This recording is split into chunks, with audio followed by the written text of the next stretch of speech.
Que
la gracia de nuestro buen Dios esté siendo con cada uno de ustedes en esta ocasión.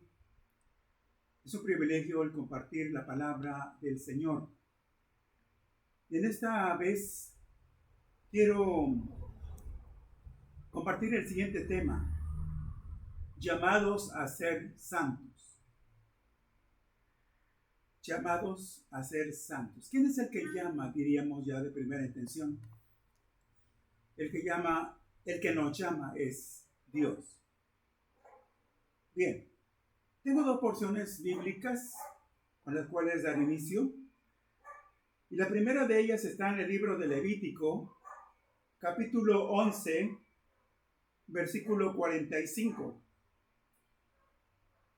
el cual nos dice así, leyendo en el nombre del Padre, y del Hijo, y del Espíritu Santo. Porque yo soy Jehová, que os hago subir de la tierra de Egipto, para ser vuestro Dios. Seréis pues santos, porque yo soy santo, dice el Señor. Y otra lectura la encontramos aquí en la primera carta a los Corintios, en el capítulo 1, justo en el versículo 2. Dice así, esto ya dentro del Nuevo Testamento, 1 Corintios 1, 2. La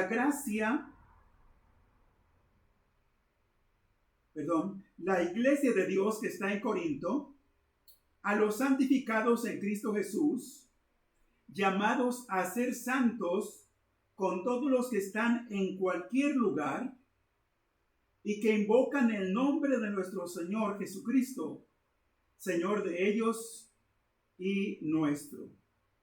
De ahí, de este versículo, he extraído el tema, porque dice llamados a ser santos. Pero aquí añade con todos los que están en cualquier lugar e invocan el nombre de nuestro Señor Jesucristo. Bien. La santidad, en el sentido absoluto y de excelencia ético-moral, es solo atributo de Dios. Esto es algo que debemos tomar en cuenta y es muy importante. De ahí los requerimientos, y no sé si decir, de ahí la exigencia de Dios para nosotros en cuanto a santidad se refiere. ¿Por qué?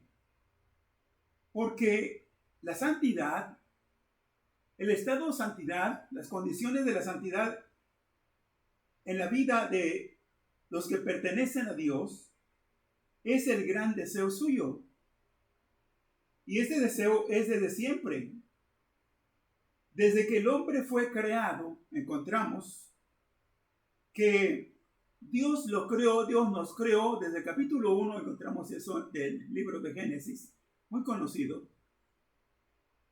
Desde que Dios nos creó, dice la palabra, a su imagen y semejanza. Es decir, cuando menos, al menos, y porque debo hacer una separación entre los atributos incomunicables de Dios y los atributos comunicables de Dios. Los atributos incomunicables, cito nada más uno por ahí, la infinidad de Dios, el ser infinito de Dios. Ese es exclusivo de Dios, como otros muchos. Pero también, dentro de los atributos comunicables encontramos la bondad, la justicia, el amor, entre otros. Y de ahí se desprende que Dios nos haya habilitado desde la creación, por supuesto, antes de la caída del hombre, con esas características semejantes a las que Él tiene y que Él pida de nosotros como sus criaturas, que seamos santos, porque Él es santo. Así que desde un principio Dios quería apartar y consagrar personas santas. De por sí ya en estas dos expresiones cabe el término apartado por Dios, consagrado para Dios, ¿sí? Esa es una persona santa. Y que, como dije, tuviésemos sus características éticas y morales.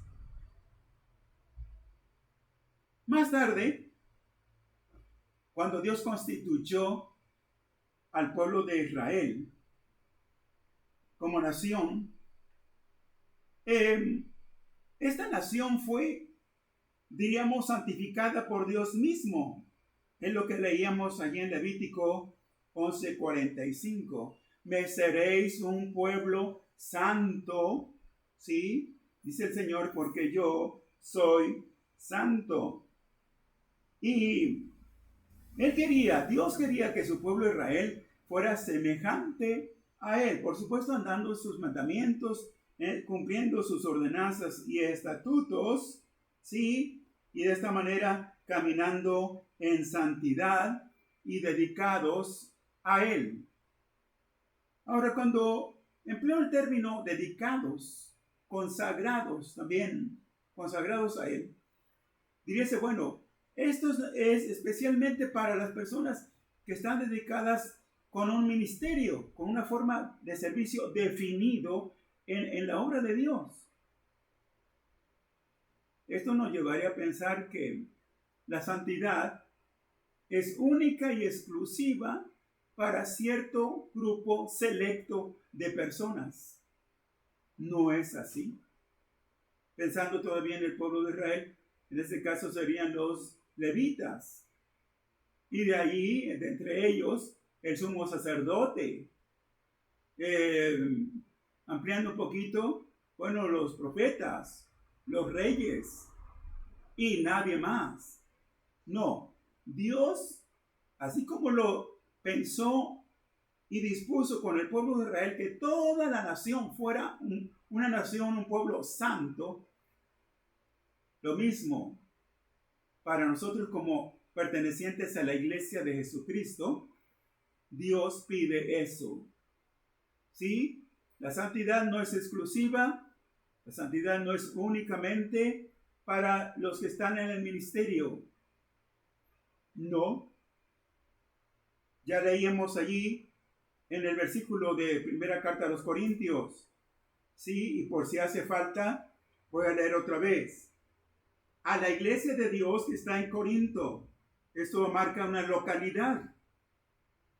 Pero luego dice a los santificados en Cristo Jesús, llamados a ser santos, y agrega, con todos los que en cualquier lugar, notemos, invocan el nombre de nuestro Señor Jesucristo. Señor de ellos y nuestro.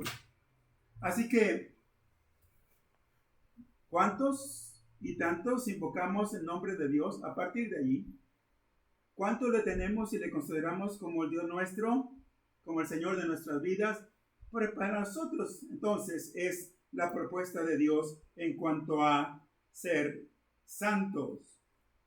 Bien, había algo distintivo.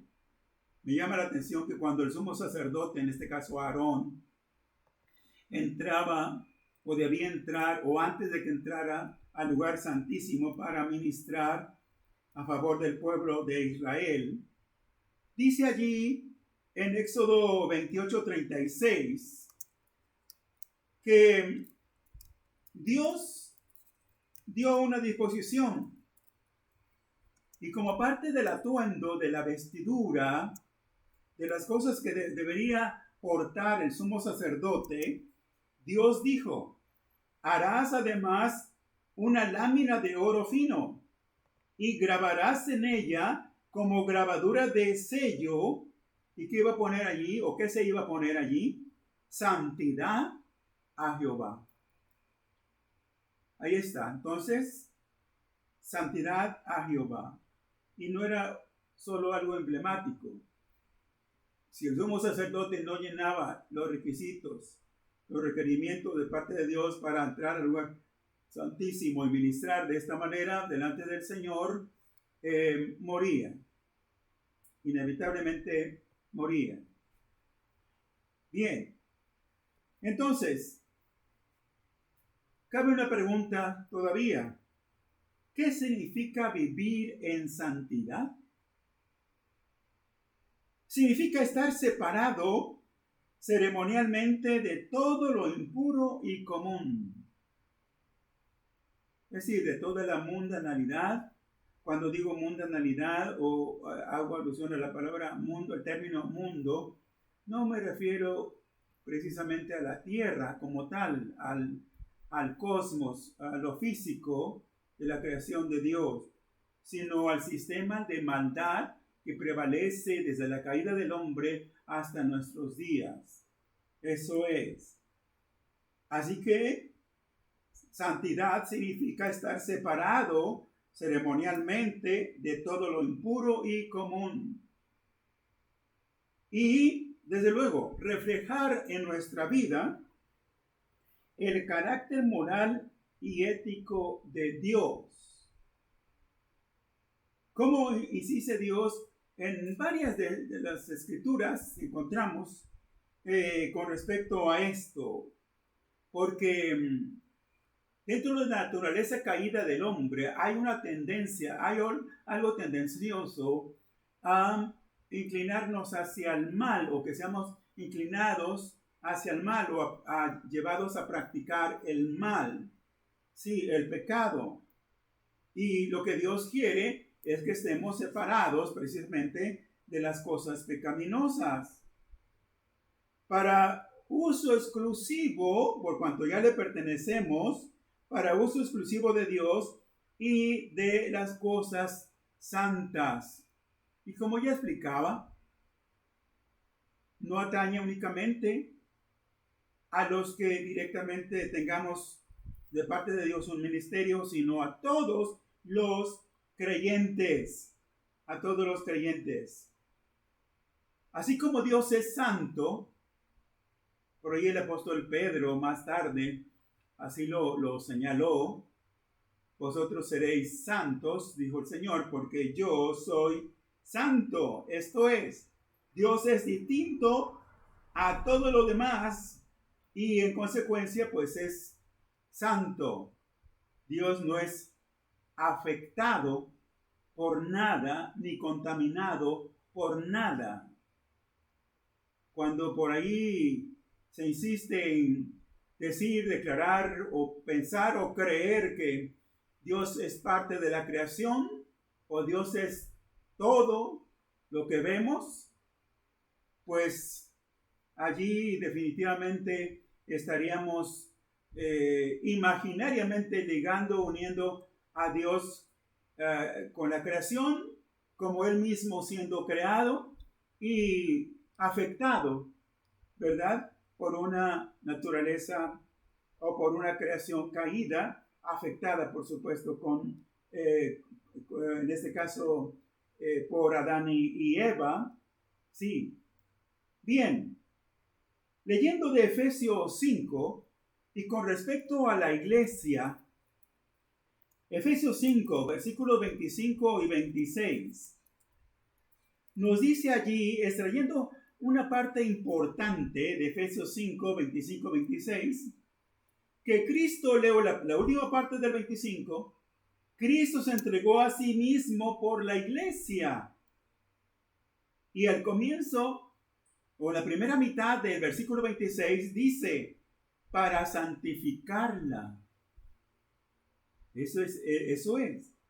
Cristo murió, entregó su vida para adquirir para sí, para comprar para sí una iglesia. La iglesia. Sí. Pero esta debe estar en estas condiciones. ¿Sí? Para santificarla. ¿Quién es el que la santifica? Por supuesto es el Señor. Bien. Agregando ahí 1 Pedro capítulo 2, versículo 9. Dice así, 1 Pedro 2, 9. Extractando ahí también de este versículo, dice que somos pueblo adquirido por Dios. Ahí está. No nos pertenecemos a nosotros mismos. Él nos ha comprado, nos ha rescatado, nos ha redimido, nos ha salvado, nos ha libertado, ¿sí? Para sí. Él quiere que le pertenezcamos, que seamos suyos, ¿sí? Y por ende, dice el mismo Pedro ahí, que somos nación santa. Si somos pueblo adquirido por Dios, ¿cómo es ese pueblo que Dios ha adquirido? Es una nación santa, un pueblo santo, llamado de las tinieblas a su luz admirable. Sí, eso es. Bien, debo decir que la palabra santo, el término santo, nos da la idea de primera intención en la acción de apartar. Pero esto no se da de manera, es decir, ser santo, apartado por Dios, no quiere decir que instantáneamente somos santos, aunque ahí comenzaría con la regeneración a actuar la santidad en nosotros. Sí, sino que la santidad en sí es un proceso. Así es como debemos entenderlo. Sí, la santificación de nuestras vidas es un proceso. Es un cambio progresivo. Y si me permiten, de menos a más. Hoy, después del tiempo de caminar con el Señor, se supone que debemos estar más avanzados, más crecidos, más maduros en el Señor, más perfeccionados, porque nosotros somos seres perfectibles. ¿Sí? Así que es un cambio progresivo, la santificación, y así opera en nuestra vida mediante la acción del Espíritu Santo. Y toda persona que ha sido justificada y perdonada por Cristo tiene en sí ya dentro de sí esa acción inevitable, pero gloriosa, maravillosa, admirable de parte de Dios, ¿sí? Para ser santificado.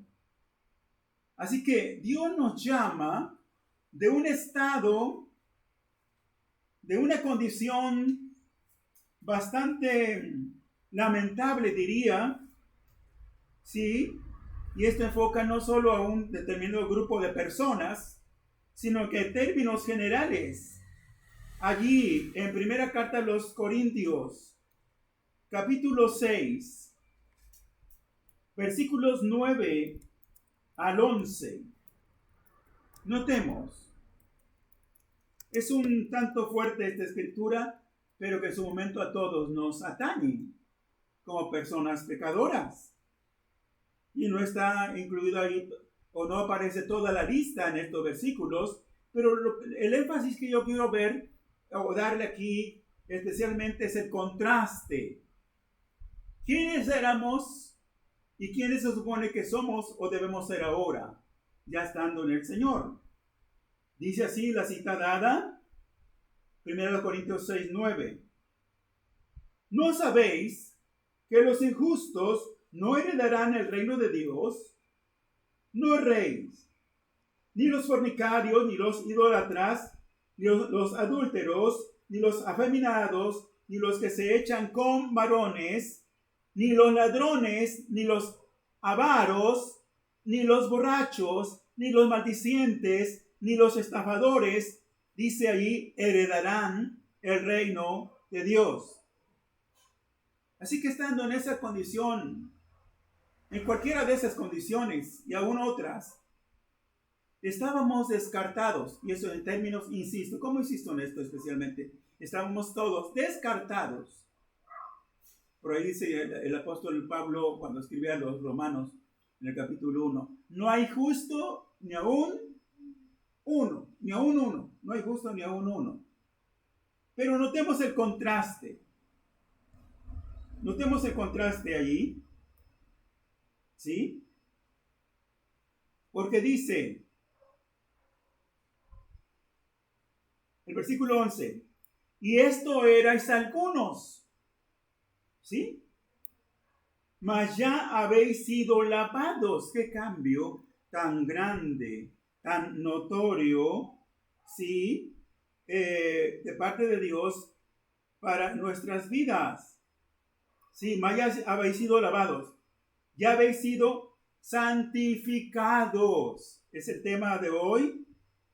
¿Sí? Ya habéis sido santificados. Ya habéis sido justificados. Alguien me diría, bueno, en el orden de la experimentación de la obra de Dios en nuestra vida, primero sería la justificación y ya entonces comenzaría la santificación. Bueno, es lo de menos, diría. Dice, habéis sido justificados en el nombre del Señor Jesús y por el Espíritu de nuestro Dios. Hay agentes reales, admirables, divinos, como es la palabra del Señor, como lo es el Espíritu Santo, que están, ellos quieren así, en constante acción, están en constante acción en nosotros. Sí. Entonces, a todos los que hemos sido justificados, los que hemos sido regenerados en Cristo, se nos insta, sí, se nos dice, se nos ordena que crezcamos en santidad, porque hemos estado diciendo que es un proceso, es para avanzar, es para creer.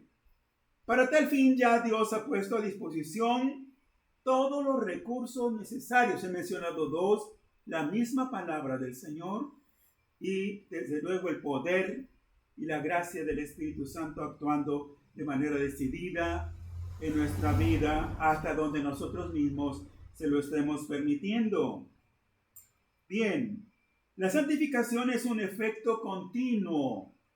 No debiera ser así de manera interrumpida, por lapsos, por periodos, por etapas, al menos desde que comienza la acción de la vida de Dios en nosotros, debería ser, Dios quiere que así sea, que esa santificación sea continua, un efecto continuo, constante, permanente en nosotros. Por ahí leyendo de la NBI en Hebreos 10:14, dice que Dios es el que nos está santificando. Él nos está santificando. De ahí que la santificación comienza, insisto, con la regeneración y a partir de ahí, va a terminar cuando entremos al estado de glorificación. Sí. Por eso es que en esta última faceta porque la glorificación es la culminación de la obra divina en nuestra vida. Y es al final, la glorificación está al final en la última etapa de la salvación. ¿Y cuál es la última etapa de la salvación? La transformación de este cuerpo. Cuando el Señor venga por los suyos, ¿sí?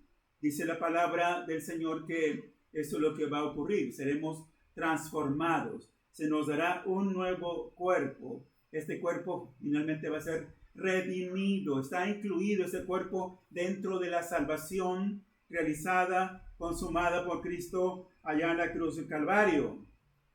Así que la santificación habrá comenzado o comenzó con la regeneración en nuestras vidas y va a terminar con la transformación de nuestros cuerpos para asimismo entrar de lleno, plenamente en el estado de glorificación con el Señor.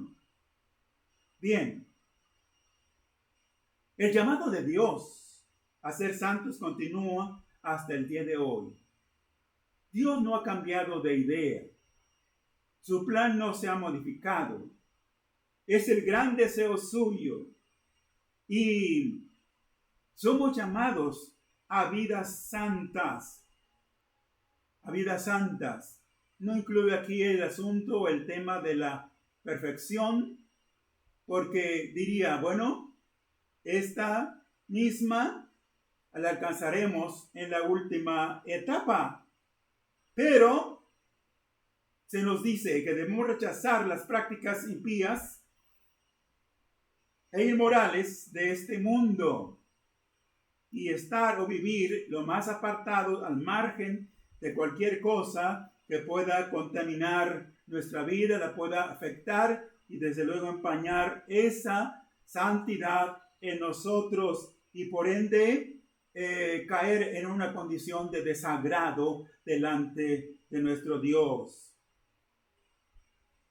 Así que, consagrados a Dios, mediante el Evangelio, dedicados a Él, mediante la palabra suya, mediante la obra que Él, como dije, está continuando en nosotros. Y una última pregunta. ¿Cuál debe ser nuestro deber principal? En cierto modo lo estoy ya señalando. Bueno, pero marcamos algunas pautas, algunos puntos sobresalientes como una especie de guía oportuna y útil, provechosa para todos. Bien.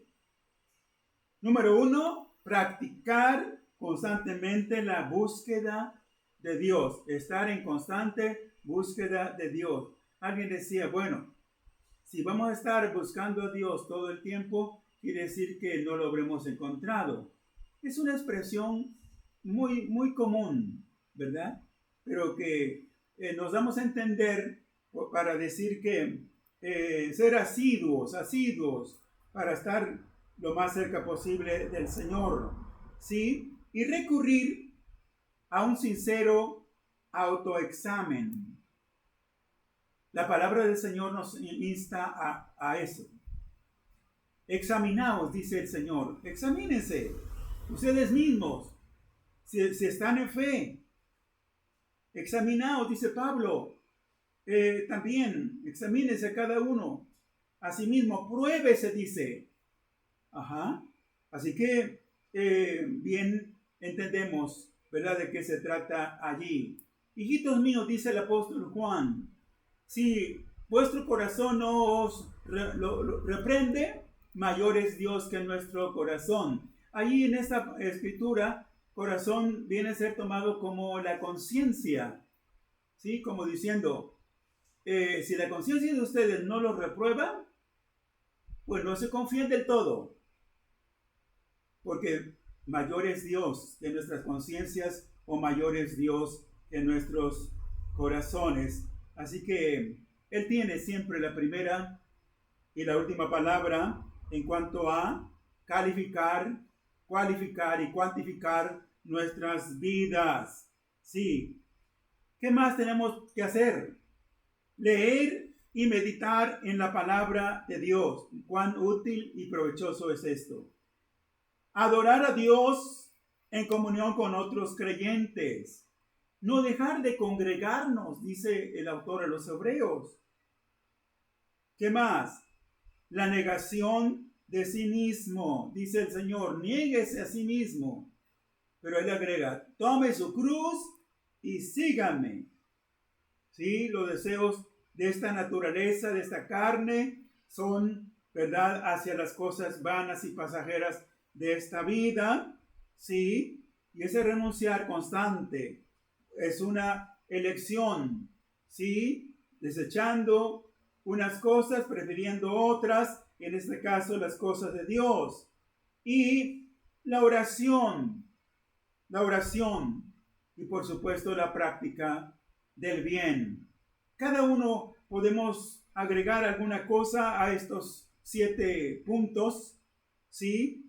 Como para redondear allí, ¿sí?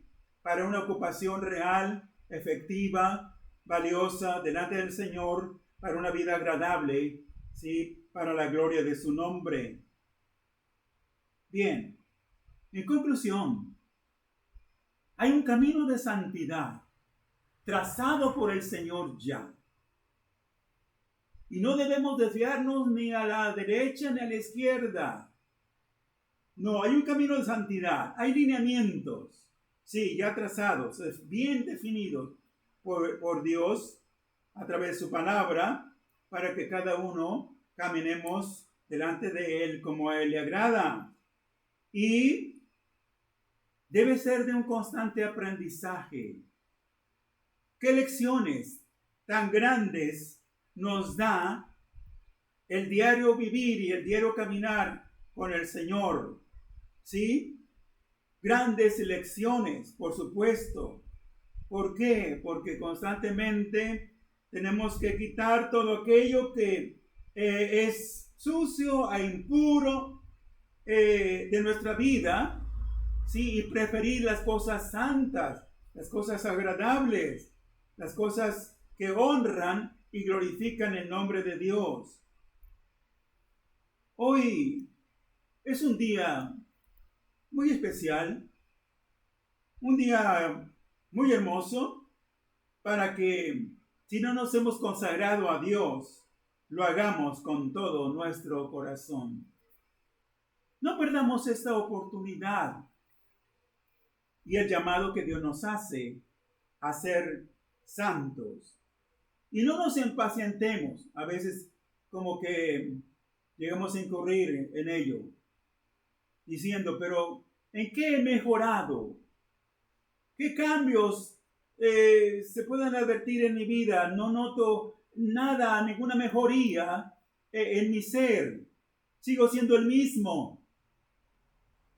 Si está la nueva naturaleza en nuestro interior, allí sembrada, introducida por el poder del Espíritu Santo, sin duda, ¿verdad? Eso irá germinando poco a poco, ¿sí? Y el fruto, con sus nuevas manifestaciones, el fruto del Espíritu Santo, pasarán más que adornar o simple adornar nuestra vida, ¿sí? Serán cualidades distintivas del verdadero carácter que el Señor quiere y condiciones y aún el estado de santificación que el Señor desea en nosotros.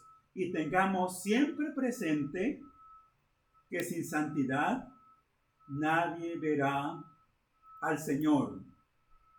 Espero y confío en Dios que esta palabra es útil y provechosa y de edificación para cada una de nuestras vidas.